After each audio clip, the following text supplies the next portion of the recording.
Kingfisher was not your average Texas gunfighter. After all, this is a guy who once killed a circus tiger just so he could make a pair of chaps out of its hide. Boasted to killing 37 men, not counting Mexicans and Indians, and at the height of his career, he had over 100 bandits riding under his command, ruling all of South Texas as if it were his own personal kingdom. And all that while dressed like a fashion show reject.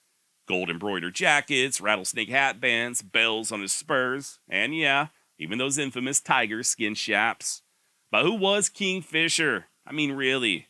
How's a man go from being an outlaw warlord to wearing a sheriff's badge, only to then be gunned down in one of the most mysterious ambushes in all of Old West history? Stick around and find out.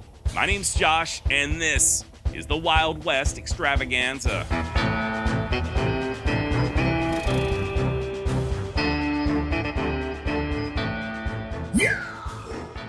John Kingfisher was born in October of 1853 in what's now Collin County, Texas.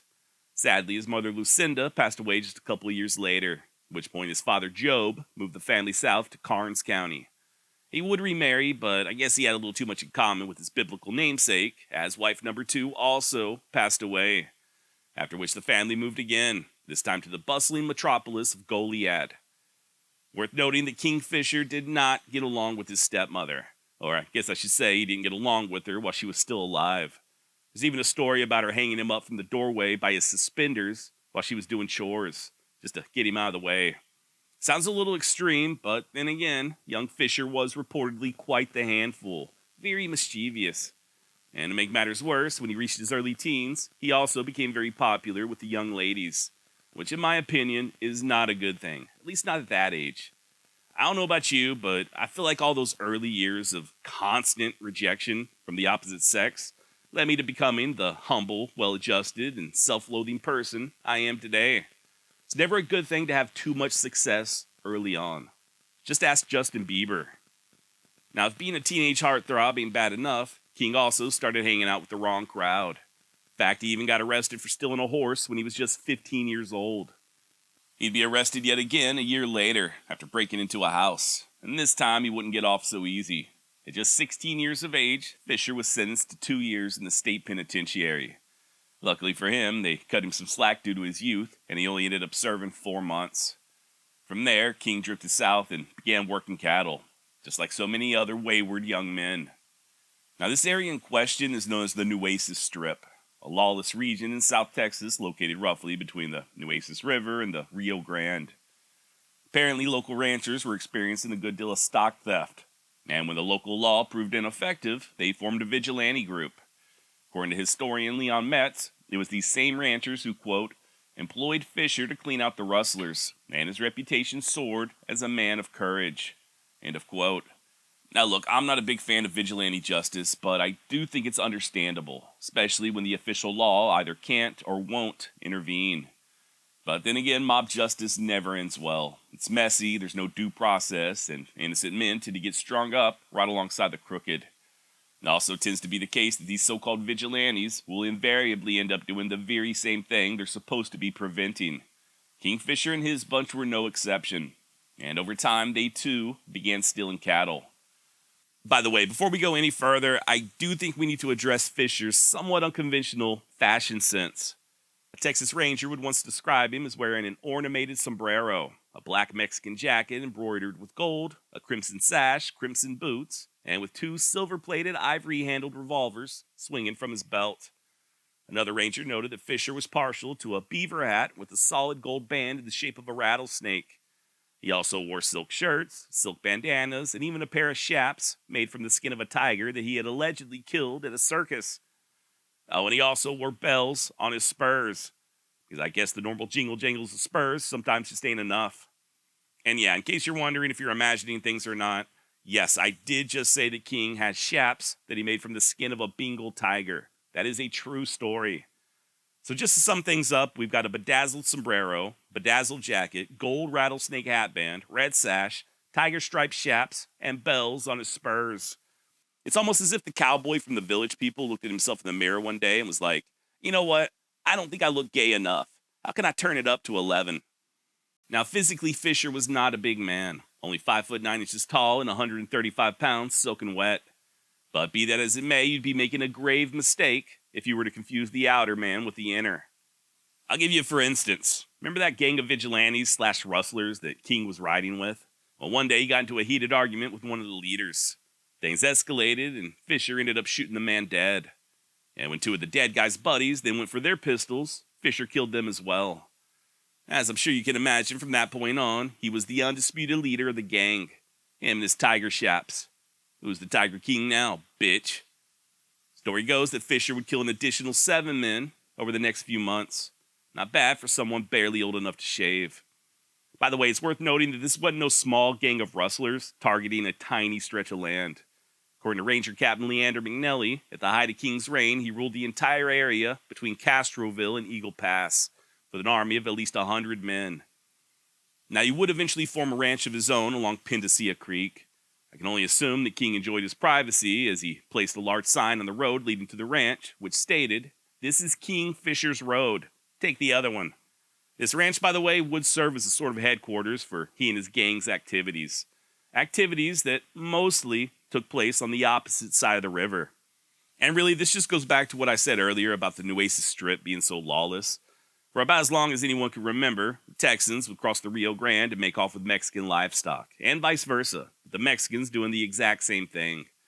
So much so that a lot of skinny cattle there in South Texas spent their entire lives just being herded back and forth across the river. Hell, sometimes King would even strike deals with his Mexican counterparts, people like future President Porfirio Diaz. The pair had an arrangement where they'd exchange stolen livestock and sell them at a profit across the river. Turns out most Texans wouldn't blink an eye when it came to buying cattle with Mexican brands, even if they knew they were stolen. Likewise, when it came to Mexicans purchasing stolen cattle with Texas brands. Now, just to give you an idea how deadly King Fisher truly was, 4 vaqueros arrived at his ranch one day acting like they wanted to start some trouble. King told them to leave, and when they refused, he struck one of them in the head with a branding iron, killing the man almost instantly. He then dropped said iron, pulled out his revolver, and shot the other 3 deader in hell.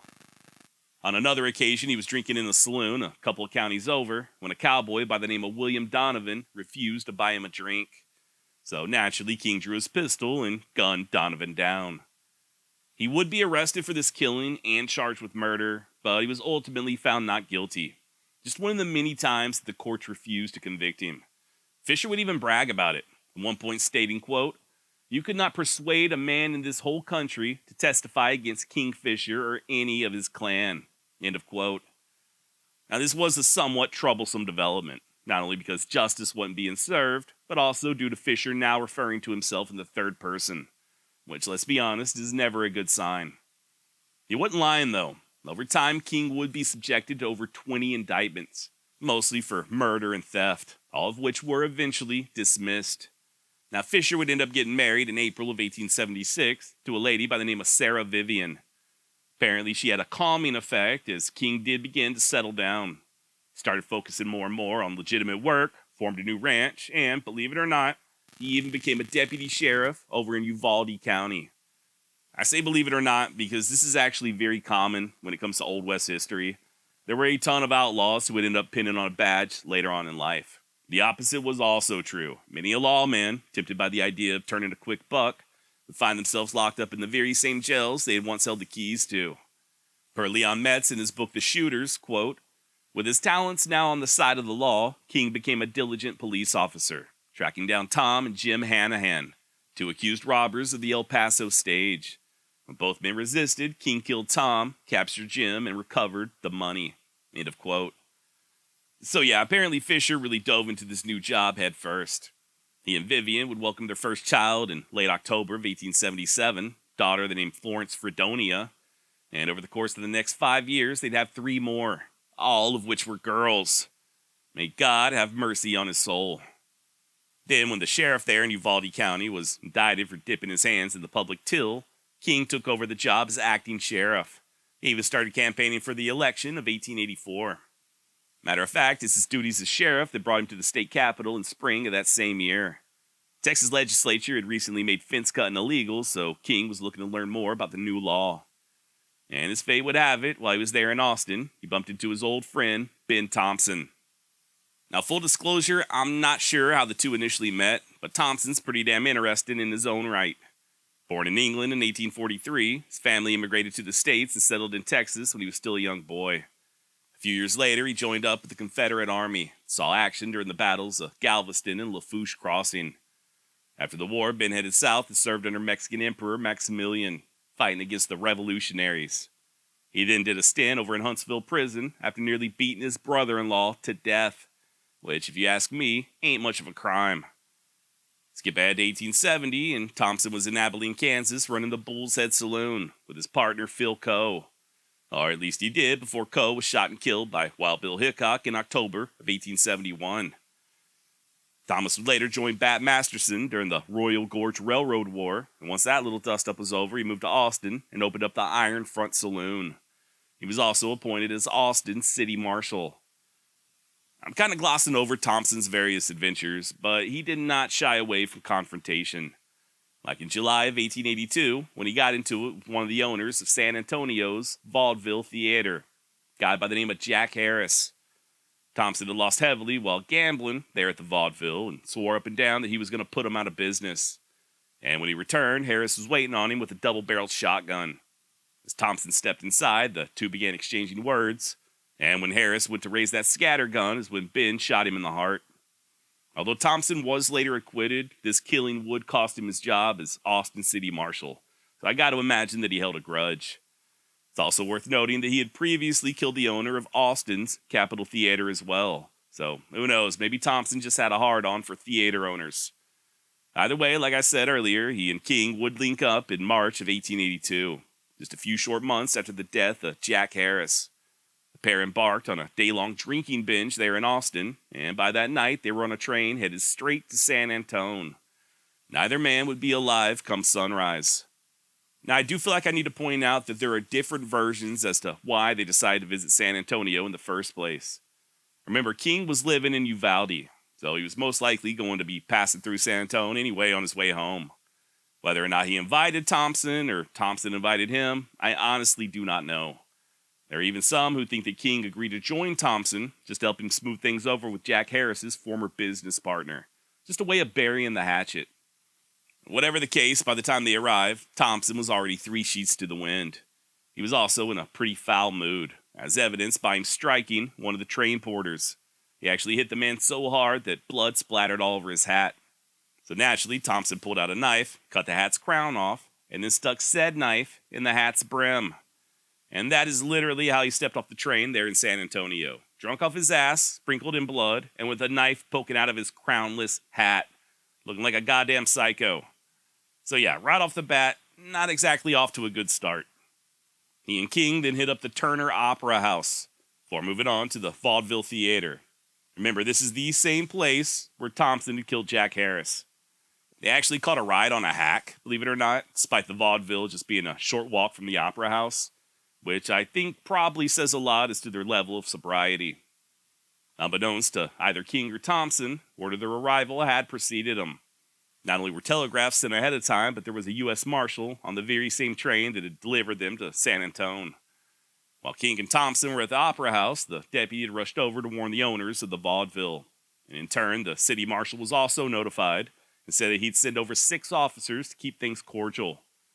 Now keep in mind that at this point, the Vaudeville was being ran by Joe Foster and Billy Sims.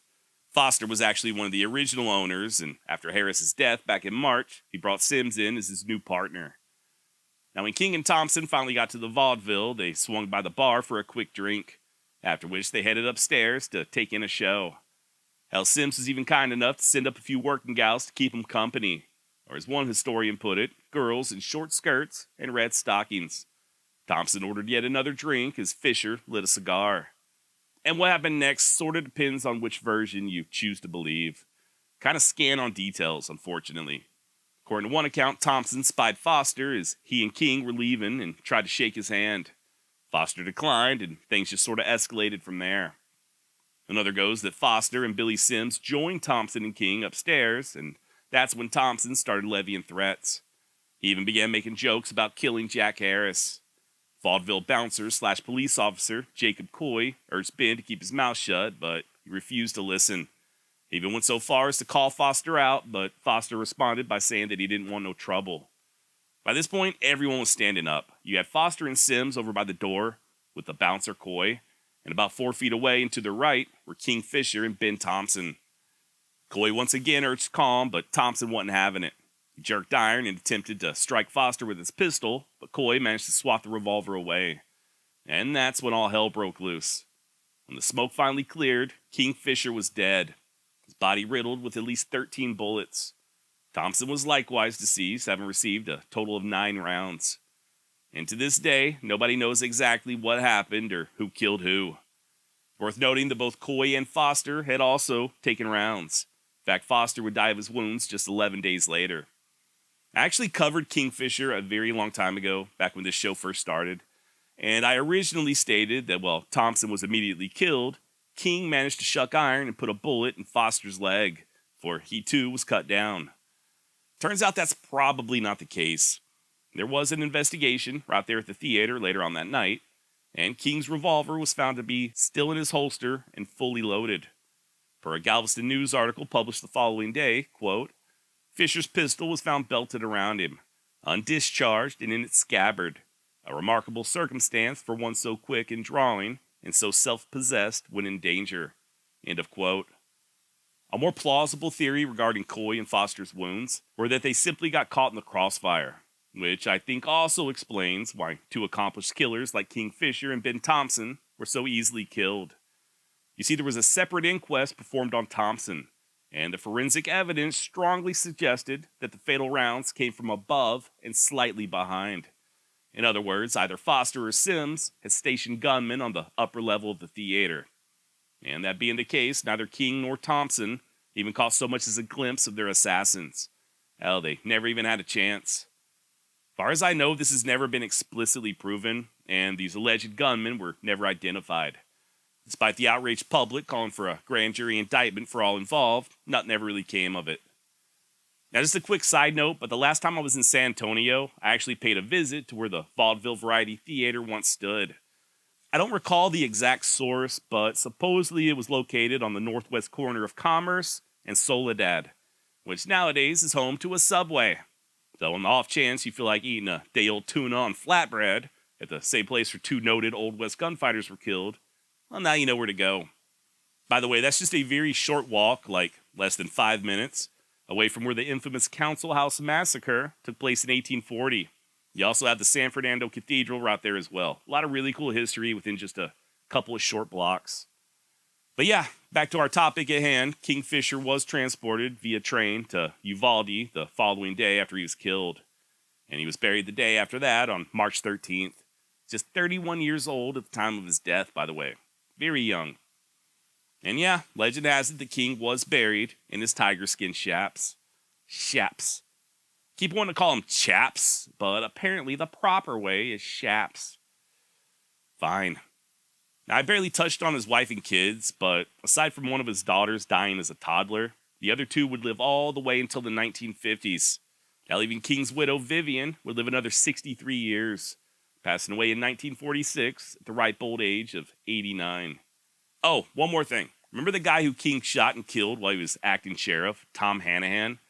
Well, after King himself was shot and killed, Tom's mother traveled to Uvalde, built a fire over his grave, and did a dance around it. Not once, but literally every single year for the rest of her life on the anniversary of her son's death. And I guess that's about all I've got on Kingfisher. Thank you so much for listening. Please join me here next week for more true tells from the wild and woolly West. If you're looking for new content, or maybe you're just hoping to get rid of these pesky advertisements, feel free to head on over to patreon.com/WildWestExtra. Not only do you get ad-free early access to the entire back catalog of the Wild West Extravaganza, but you can rest assured knowing that 20% of every dollar goes straight to charity. One more time, that's patreon.com/WildWestExtra. Till next time, try not to hang any kids from their suspenders, okay? I don't care how bad they are. Don't go shooting nobody just because they won't buy you a drink, and whatever you do, don't go picking no fights in San Antone. All right, till next week, adios.